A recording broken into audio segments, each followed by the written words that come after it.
Vaheguru, Vaheguru, Vaheguru, Vaheguru, Vaheguru, Vaheguru, Vaheguru, Vaheguru,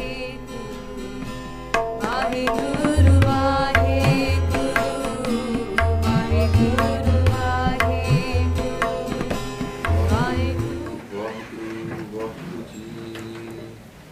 भूले मार्ग जिन्हें बताया, ऐसा गुर वडभागी पाया, ऐसा गुर वडभागी पाया। जे सो चंदा उगवे सूरज चढ़े हजार, एते चानन होंदिया गुर बिन कोर अंधार, गुर बिन कोर अंधार। फतेह जी, वाहिगुरू जी का खालसा, वाहिगुरू जी की फतेह। In many ways, when you look at the modern world and it says religion is outdated, I would say the thesis from a Sikh point of view is the world is catching up to Sikhi. Okay? And I'm going to prove it to you using ethics, science, and the science of the soul. So I'm not like, I'm biased. Yeah? I'm biased because Sikhi is more advanced than the world is. Yeah? So let's talk about what the modern concept of science is. First, ethics. The world is now just catching up with the idea that men and women are equal. They have equal rights in terms of deciding what people should be doing. But Guru Sahib, from the very beginning, 500 years ago, the first Sikh being a woman, has already put women on a high pedestal. Guru Nanak Dev Ji's words, now why do you call her bad, who gives birth to the kings? That's not like, okay, kings. Maharaj is saying, you follow these people, you call them great. Who are they made by? Right? Women. So why are you calling her bad? But in fact, you descend from her, and yet you discriminate against her. So Maharaj is always criticizing this idea that we should be doing that. Funny thing about a lot of Sikhs, they don't know this. They realize it, but they don't like explicitly realize it. We've got unisex names. Yeah? Baljit Singh, Baljit Kaur. If you say, what are you? You know, for the first name, you can't tell.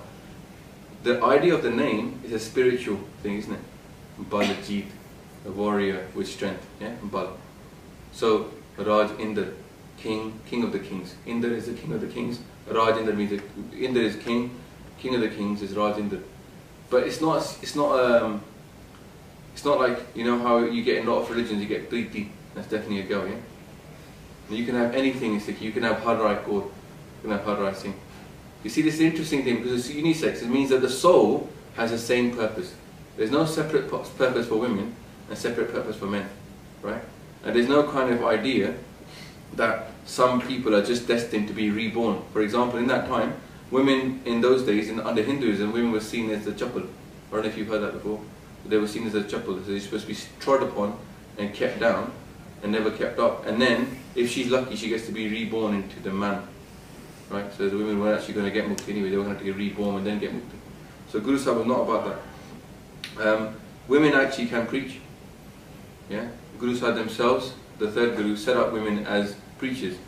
In the current church, English church, they just had a vote a little while ago and they lost to set up women bishops. Yeah? Sikhis never had that question from the beginning. If any Panji wants to step up and start doing parchar, you can't stop him. Navleen Panji, who's obviously now stepped down because she did so much work, she's a famous person in our area, did loads of parchar. She got me into Sikhi. Yeah? She was at all the camps, doing kirtan, doing katha. That would not happen in a lot of places on an equal footing. Also, in terms of the 5Ks, they're equivalent to women and men. Yeah? You never heard of men saying, oh, she can't wear this cape because it's not for her. Yeah? It's for all of us. And one thing that's interesting about Sikhi is that this idea of the covering the woman up isn't very common. Obviously we all cover our head, yeah? But there's no kind of keep women separate. What we say is the onus is on the man to control his eyes, and not on the woman to keep herself covered up so that a man can never get lost. So Maharaj is telling us all the time that when you talk about sutak, which used to be like when women menstruate, they weren't allowed to come into the kitchen and cook and stuff. Guru Sahib criticizes that idea. He says, there's nothing wrong with what they do, but the sutak is in your eyes, which you look at another woman as yours. Who's not your woman, you look at another woman, that's sutak. So the onus is on the men to control themselves, which I think is actually quite advanced in terms of ethics. Obviously we know the idea about the one human race, yeah? But it also extends to no homophobia, yeah? Very few religions actually have this built in. Maharaj never ever once says anything about this. Even if some people will say, well, I'm not sure if you could get two men to marry around Guru Granth Sahib Ji, right? I'm not the person to parchar that, by the way. The Panth needs to decide upon that. And, the Panth needs to decide that. However, at no point do you see the Gurdwara objecting to somebody coming in and taking part in all the activities. Langar, Kirtan, Seva. None of that is like, you can't do that if you're X and Y person. Equality is built into Sikhi. And the system is made by Guru. We can't think of stopping someone coming to Gurdwara. We can't think of somebody stopping them coming to Langar. In a lot of places you can be stopped.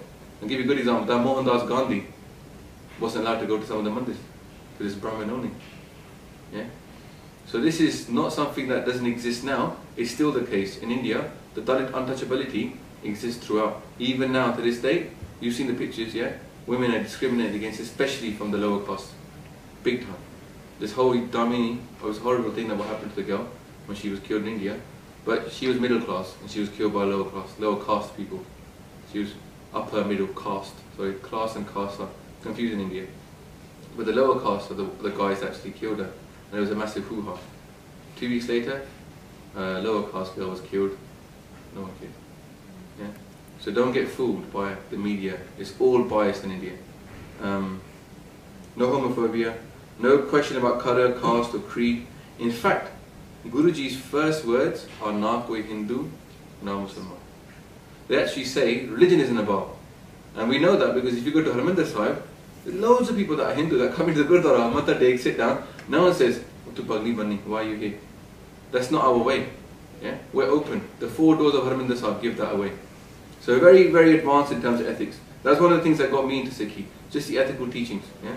Just from a non-spiritual point of view, I was like, wow, this is a really ethical way of living. And Langar shows that equality. Religious freedom. This is something which is key in the Western world, yeah? I'll come to this later in more detail. But actually, Sikhi has a great example of religious freedom that almost no religion has. Charlie Mukti. Who remembers the job that just finished, yeah? In West Brom. We remember Charlie Mukti, but here's an example of, in wartime, the head of a faith letting some people who didn't want to be there anymore sign a letter and leave. Apostates there, they were apostates and they came back. But at that point, Maharaj let them go.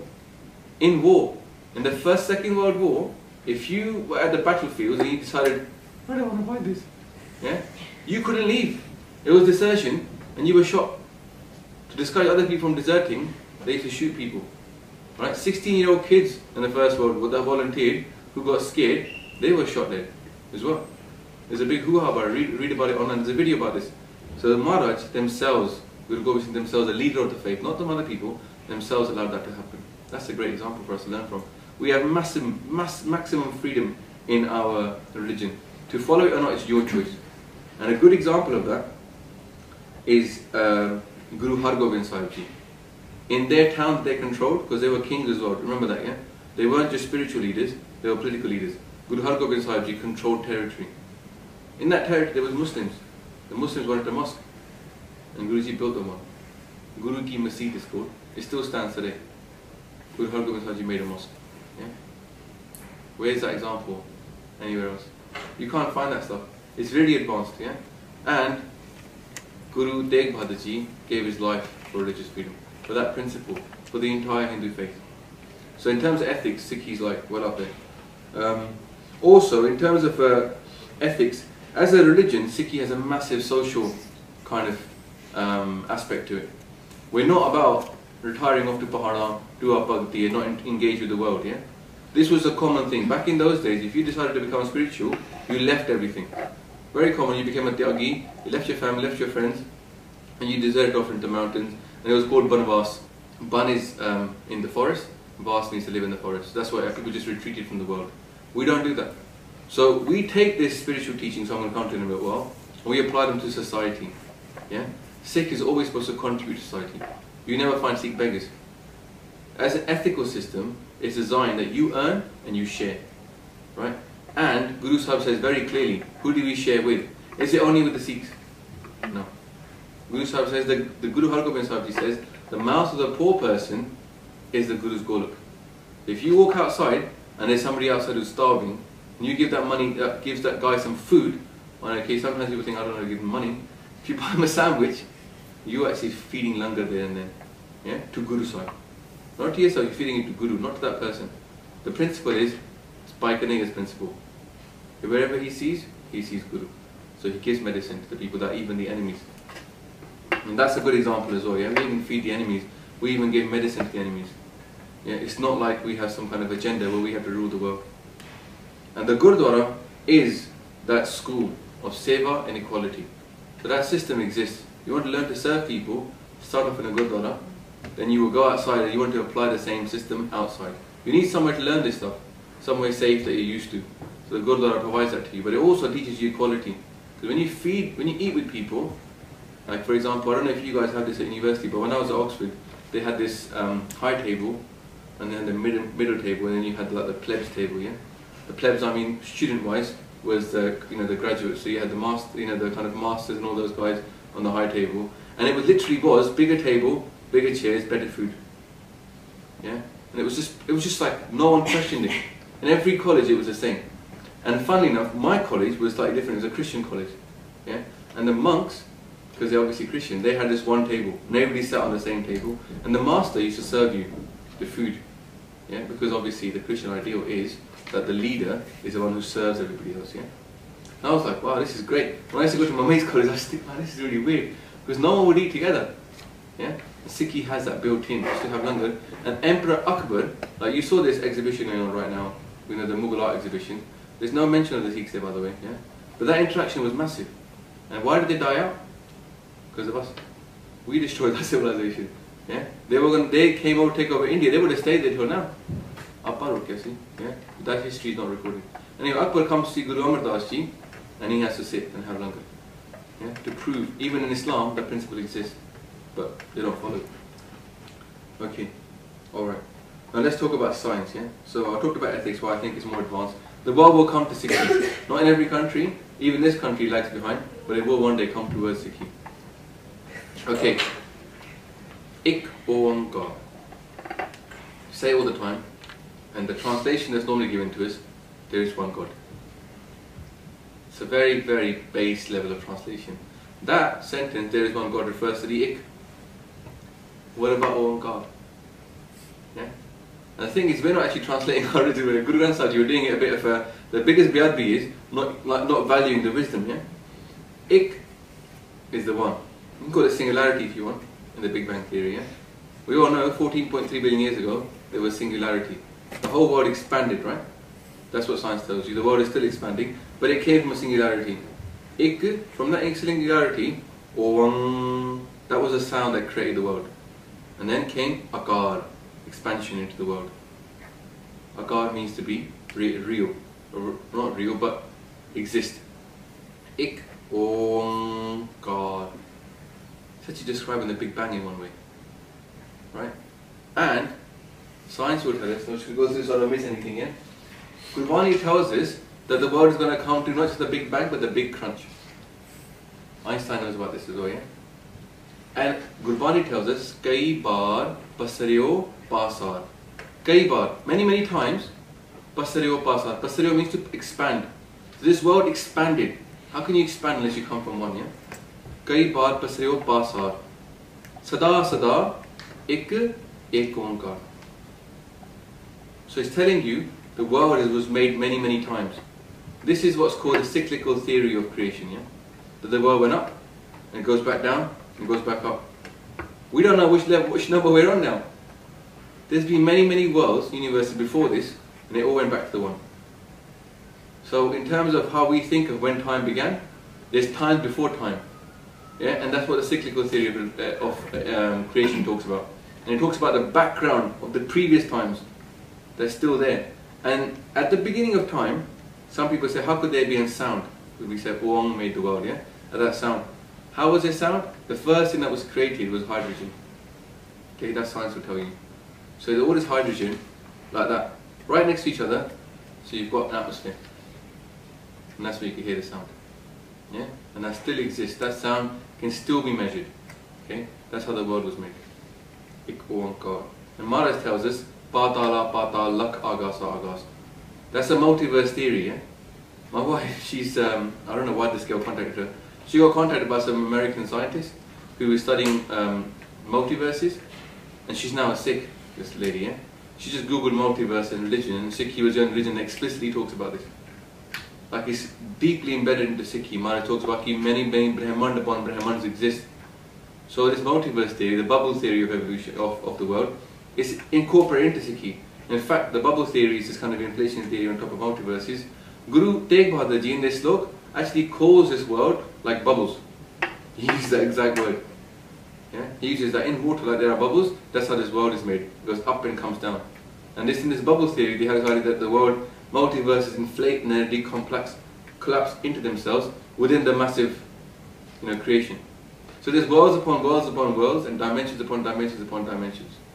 And Gurbani is very clear that in fact this is not the only earth out there. This is called a Karam Bhumi. Karam Bhumi means a place where you earn karma, yeah? Because we're here to earn karma.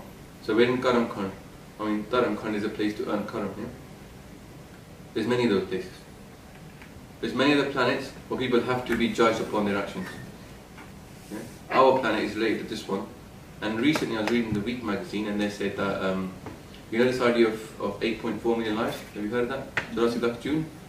So I'll talk about that in a minute, but one of the things that was interesting was it said that the scientists have revised the number of species they thought existed from 100 million to closer to 5 million. 5 and 8, not that far apart compared to 100 million and 8. So it could just be, right, 8.4 million lives, yeah? And we go through them in this life cycle. Okay. So the first sound was Om, there was an atmosphere. Gurbani tells us that first there was air, then came water, then from water came life.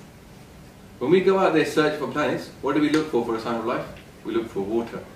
Yeah? Water gives life. What's water made of? Yeah.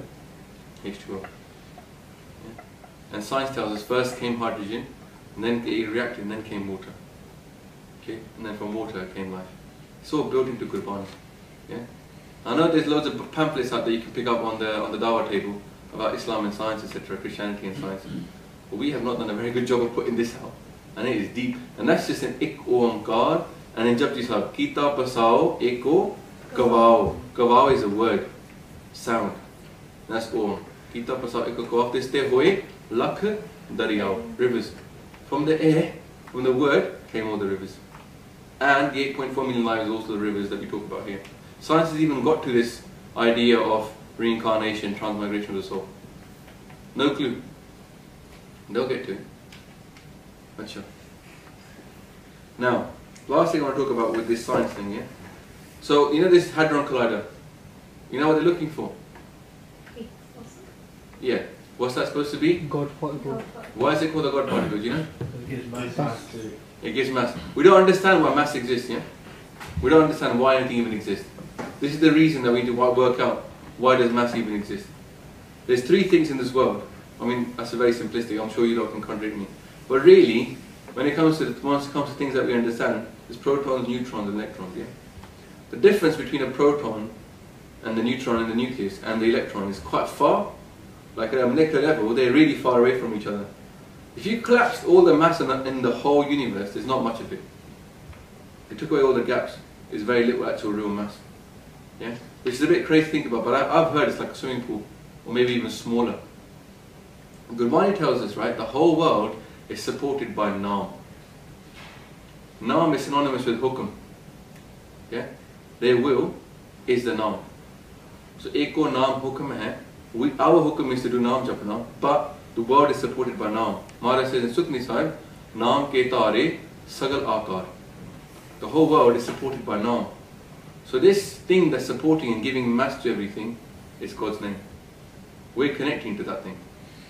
Yeah? Now I want to talk about something which a lot of people don't talk about, which is the soul science. I'll talk to you about outward science. That's only Ik Oamkar. Maharaj says then there's Sat Naam.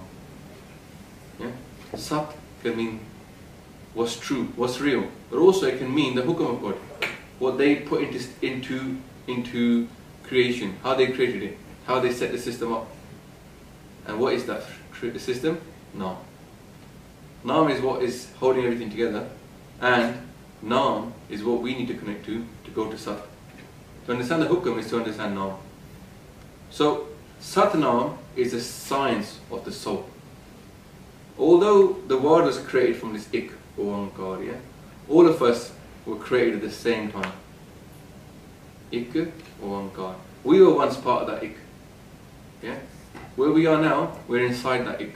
Because it was an expansion, yeah? Nothing but Waheguru. We're now inside Waheguru. And all of us, if I can give you the analogy, if there was an ocean, and you put a glass in that ocean, yeah? And you took it out of the ocean, is there any difference between this water and that water? Same thing, yeah? All agreed? But there's a big difference. One's the ocean, one's a cup. That's the soul. Sab mein hai jyot hai soye. This de chanan, sab mein hai chanan hue.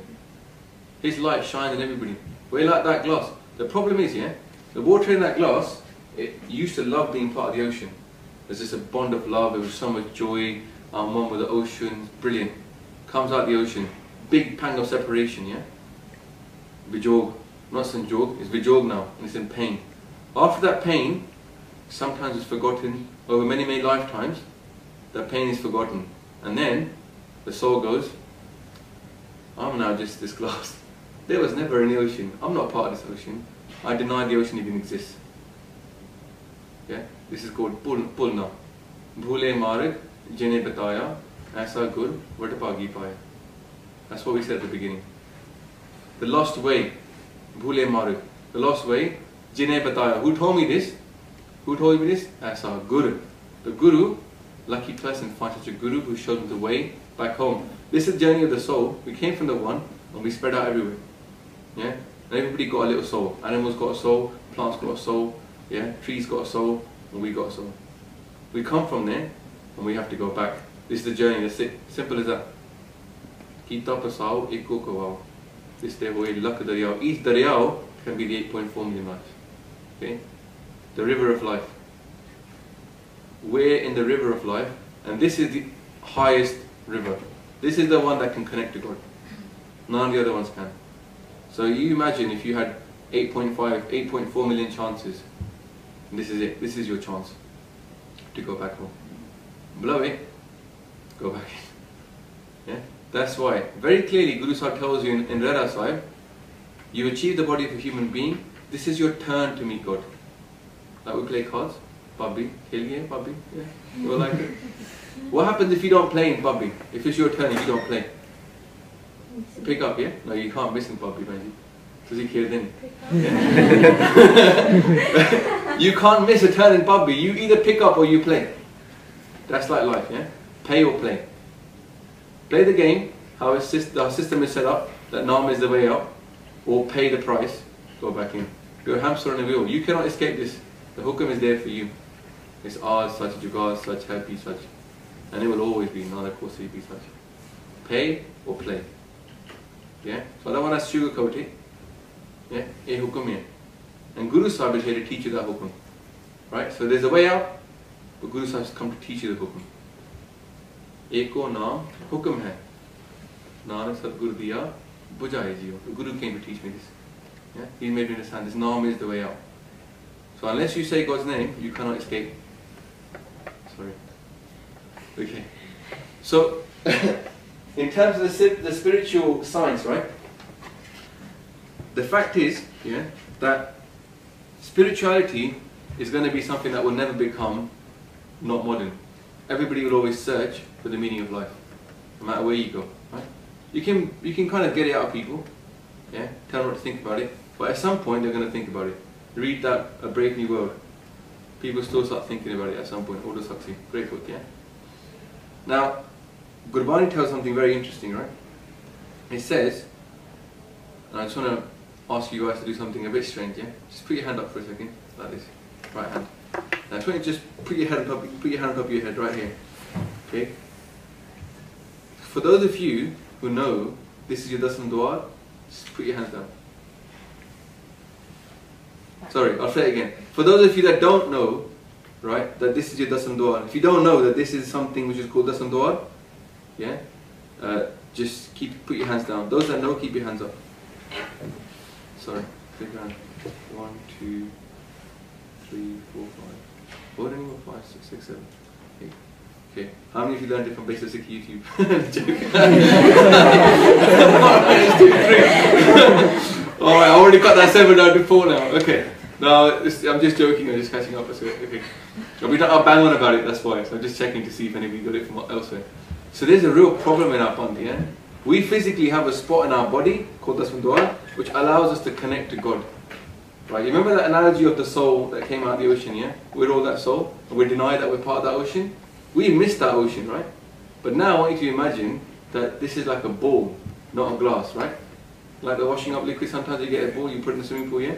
I want you to imagine that ball is floating on top of the ocean, yeah? It's actually inside the ocean, it's all around. Now, for it to merge, very simple, this is why the analogy works, all you need to do is do a hole, yeah? What will happen is over time it will merge, right?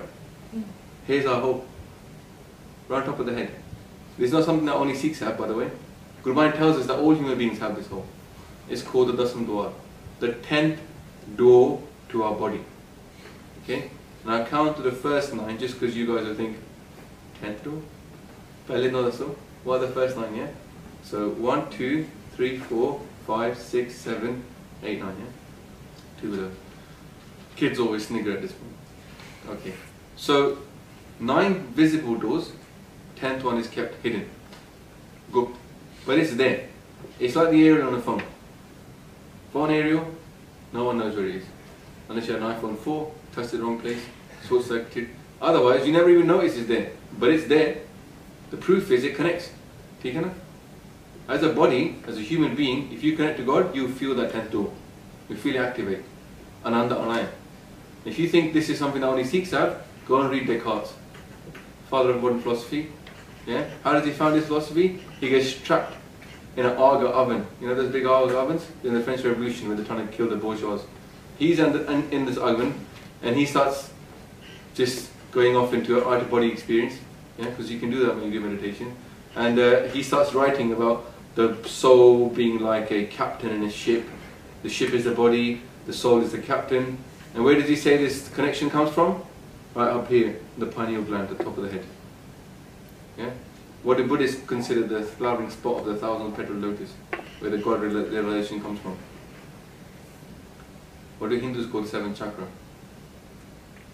What do Jews cover their head? Up here.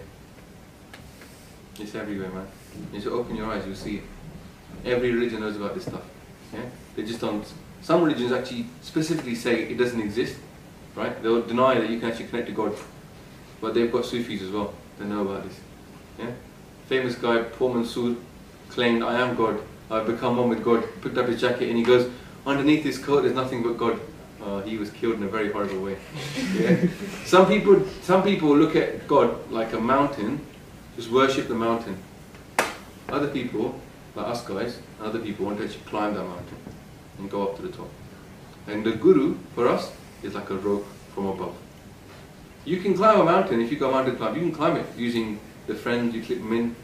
Yeah? It's hard, it'll take a lot of time. There's one crucial problem, yeah? What if your rope is not long enough? That's it. At some point you run out of rope, you have to climb without a rope.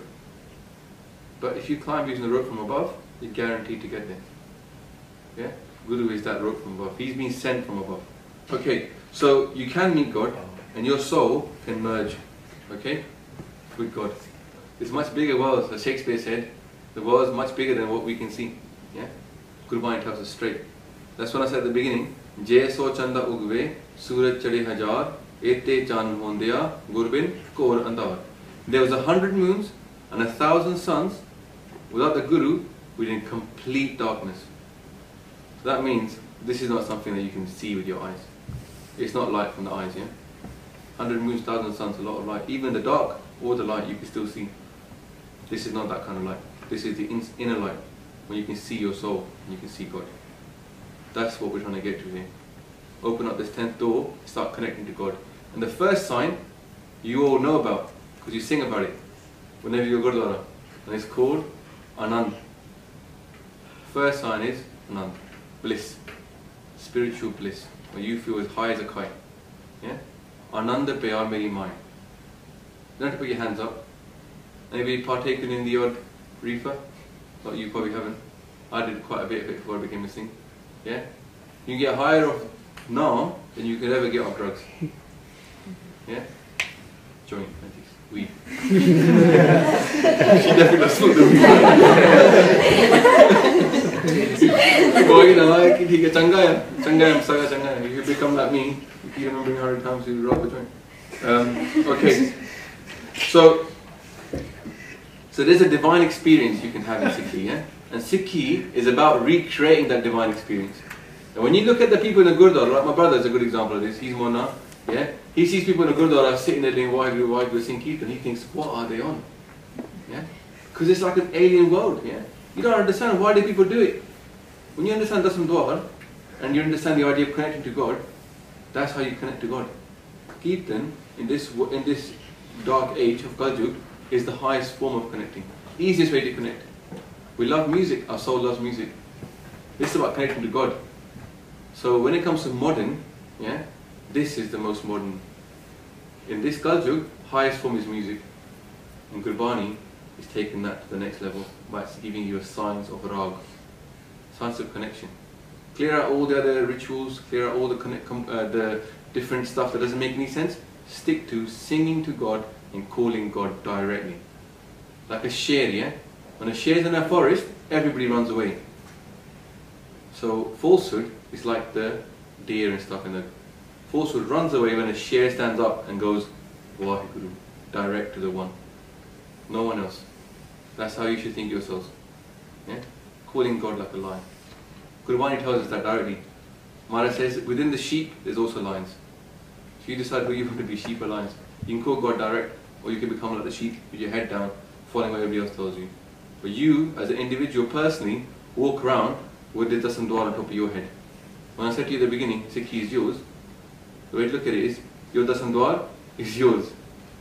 You decide whether you open it or not. But you got two eyes, and you wouldn't want them to be closed. You got two ears, you wouldn't want them to be closed. So you think I'm poor, and the other one must be the one that was kept hidden from you. You might say, why? Why was it kept hidden from you? It's not hidden from everybody, but it's hidden from most of us. Why? For there to be light, you must start with darkness. Science will tell you that. Because when you have light, there's no more darkness. So you need to start with darkness. Yeah? Then there will be light. Okay. So Guru, like we're in a university now, so the example of the university, Guru is the one who wrote all the books in this university of spirituality. All the books are inside Guru Granth Sahib Ji. You want to go through Naam, it's in Guru Granth Sahib Ji. You want to go through Kirtan, it's in Guru Granth Sahib Ji. You want to go through Seva, it's in Guru Granth Sahib Ji. You want to go through Simran. Anything you want, Guru Sahib is like the head person who sets the syllabus. Yeah? And there's loads of teachers out there teaching it. But they're all somehow part of this one system. The Sikhi encompasses everything. Wherever there is some sachai, it's in Guru Granth Sahib. You won't find it outside. When you meet that guy who's living, you watch some guy who's a Sufi who spins around in Turkey, he's connecting. His way is in Guru Granth Sahib. Yeah? It's not like that you can get to God, right, from a way that's not talked about in Guru Granth Sahib Ji, because it has to be through love. It has to be through this way. So, Sachika ho saleo sabedin prem kiyo, then he prapayo, means don't worry about the label. Love is the way. The Guru is showing that way of love. And other people are walking that way. They just don't call it Sikhi. But it is still Sikhi. Yeah? And we don't care about the label anyway. There is no Hindu. There is no Muslim. You're all welcome to Harmandir Sahib. We need to get out of this way of thinking that Sikhi is like an exclusive way. Sikhi is the inclusive way to God. It's not the exclusive way to God. You can be a Sikh and not even know it, and we don't even care about calling you. That's cool. As long as you're not harming anybody, it's not a problem. The wisdom is there for you to take, learn, and keep in your religion. It's Christians that say, can I be a Christian and be a Sikh? I say, you can't be a Christian and be a Sikh, but you can be a Christian and you can learn from Sikhi. Be something.